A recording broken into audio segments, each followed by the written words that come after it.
Here we go. All right. Okay.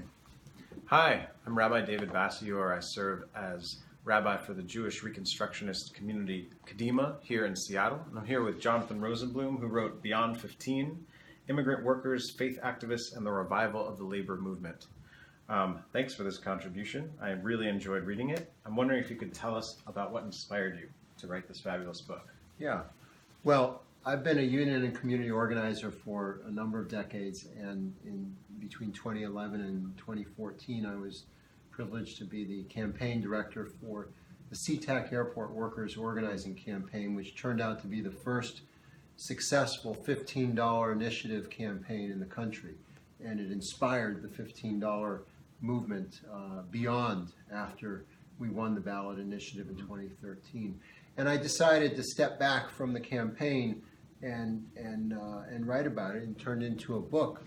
And I wanted to step back and write about it because the stories and the lessons that I learned I felt so important throughout the course of the campaign that I felt as an organizer it was my responsibility to write them down so we could bring them forward into today's struggles. Yes, it is certainly our tradition to write the histories, and I appreciate this contribution to that.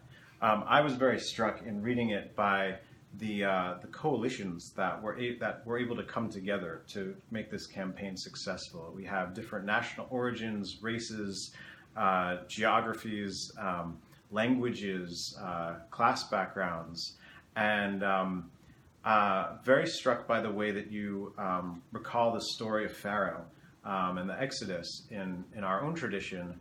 And how that became a universal story for these for the campaigns. Speak to that and how that made an impact in bringing folks together. Yeah, well, we found some commonality there. You know, you can imagine we'd have these meetings in the community with workers from different countries and different cultures, and clergy and community activists from different places, and you'd have people who spoke Amharic or Tigrinya or Somali, Russian, English, and yet the common story that we all had coming from the various Abrahamic faiths was really the story of Exodus. And so it was a story that transcended the language barriers and the cultural differences that we had. To be able to say, you know, this is just like the slaves were facing in Egypt, that we have this oppressive Pharaoh here. But no matter how powerful he seems to be, he can be defeated. It's going to take a couple of different things. First of all, it's going to take our collective action. No one's going to bring us out of slavery on our own. We have to march, and we have to march together.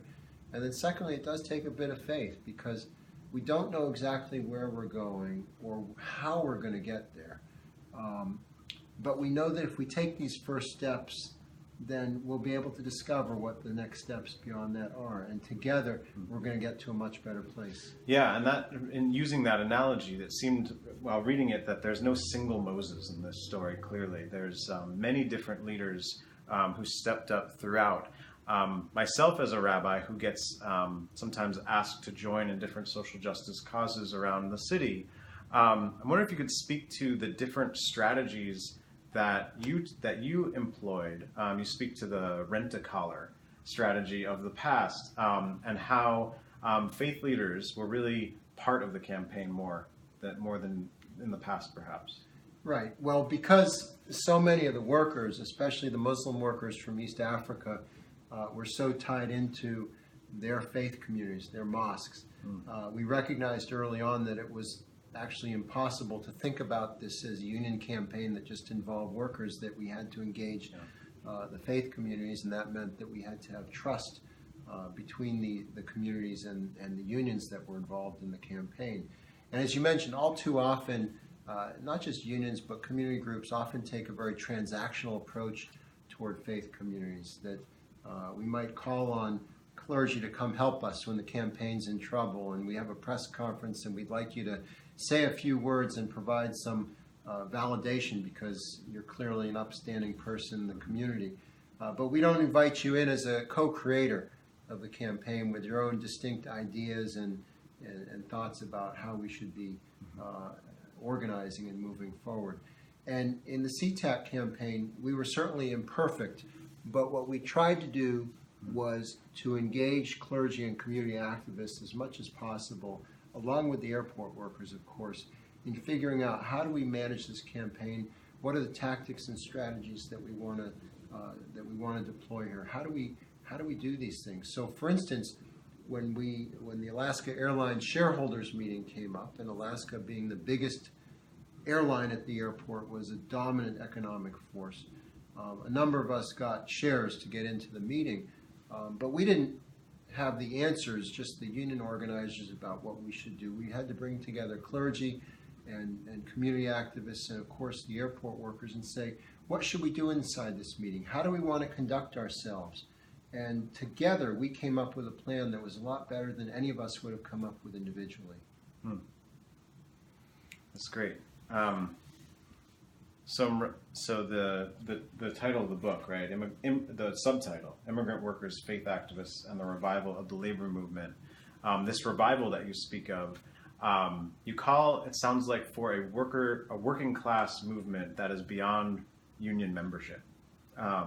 And the way, I'm wondering if you could speak to that, and then maybe also to the ways that might parallel, whether it's Jewish organizations or other community organizations, and the way that we might need to change the way we think. That's right. So we have to think about there are unions, and unions have members just like congregations have members, but the labor movement is a lot more than just people who belong to unions. The labor movement is the 99%. It's everybody who works for a living, who really doesn't control the means of production themselves, but has to work for somebody else. And all too often, unions have thought about their interests simply in the narrow sense of what's going to be good for our members. And part of the argument in my book is that that's not going to be sufficient today, that unions and also allied organizations need to see themselves all as part of this broader labor movement, and that we need to embrace the full 99%. And how that crosswalks over to groups like our community, Kadima, and other congregations is that, yes, we as a community need to have our own membership and our own financial sustainability in order to do our work. But rather than think about that being the boundary of solidarity, I think we have to see our communities as platforms to go out and do broader work throughout the community around social justice issues, and not just restrict ourselves to our congregation or even people in our faith. Well, we try that work here at Kadima, certainly, and there's still great things to learn from this book and this contribution. So you speak to a few pastors that I most resonated with as feeling similar to. I'm not in the working class struggle described in this book, and besides when I worked at a grocery store when I was 16, haven't been in that situation for a while. And yet you describe particularly two pastors who kind of enter the campaign, and I watched them grow quite a bit, it seemed like, through the book. I'm wondering if you could speak to entering social justice movements, maybe when they don't feel like our movements are our struggles, when maybe they should, and how that has something in it for the folks who join these movements as well. Yeah. Well, I know one of them that I'm sure you're thinking of is Reverend John Helmier, Sure. who's this newly minted minister out of Yale Divinity School. He comes across country to Seattle, Washington to start a new church. He's got like 4 members when he starts to get involved in the CTAC campaign. Wow. He came to this first meeting of the Alaska shareholders where we had a significant number of people inside the hall, I think about 37 shareholders. And John was one of them, and airport workers were among the others, and organizers and community activists. And we had an intervention in the meeting where workers stood up and called out the CEO for failing to provide basic safety equipment to the fuelers and other workers at the airport. And then the pastor stood up and also talked about the problem, but really from the standpoint of moral justice, not from economics so much as what is the moral compass of this company, and has it lost its bearing, and what is the company's moral responsibility to these workers and to the community. And that really changed the debate, because while the CEO was very comfortable discussing the economics of running an airline, he was less comfortable articulating why the airline was a company that was being operated on a moral foundation. And so we learned from John Helmer and from the other pastors there the power of the moral argument, not in service to political demands, but the power of the moral argument as a foundation to the campaign itself. And then a few months later, when John was leading a huge delegation, about 500 workers and community activists, marching to Alaska Airlines to call for the CEO to meet with us, he described to me, and this is in the book, how he was at the head of the delegation. We entered the Alaska Airlines headquarters parking lot, and there's a security officer there who says, "Nope, stop, you can't go any further." Love this part. And John said he thought at the time, well, I guess those are the rules. I can't go forward. And he stopped. And I was next to him. I said, "Go on. What's he going to do to stop you?" And John said he realized at that moment the power of mass organization. There are 500 people behind him ready to march forward. Who's going to stop him if he decides to step forward? And he stepped forward. And so there was this symbiosis where we were learning from the clergy and other activists the power of the moral argument as a foundation to the campaign. And at the same time, the clergy were learning about the power of collective action and directly taking on the fight to the boss. That's great. So I'm struck. It's great to hear, of course, as a rabbi, right, that you have this foundation and things like the Exodus story and whatnot. But I also know you as a seasoned activist, and this was not your first rodeo, so to speak. I wonder, just you could bring in some of the folks that you've learned from along the way. I've heard you tell stories about other political activism you've been in the past. And how your experiences there informed this campaign and inform you going forward. Well, why don't you say more about who you're thinking of specifically? So Irene comes to mind, right? Where in the campaign for what was it? In the Contract for America. Yeah. I've heard you tell this story in an inspiring way.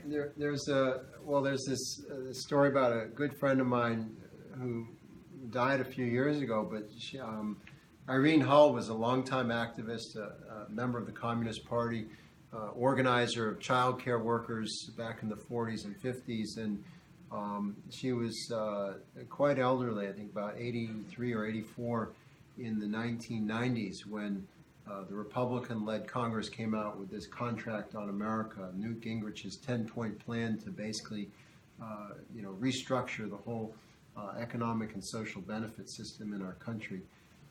And Irene was one of the people who joined with a group of activists to take over the Republican Party headquarters and do a sit-down and get arrested. And there's this great picture of her, and she's a very small person being handled oh so gingerly by 4 very beefy police officers as she's escorted out of the headquarters and onto the bus and to jail.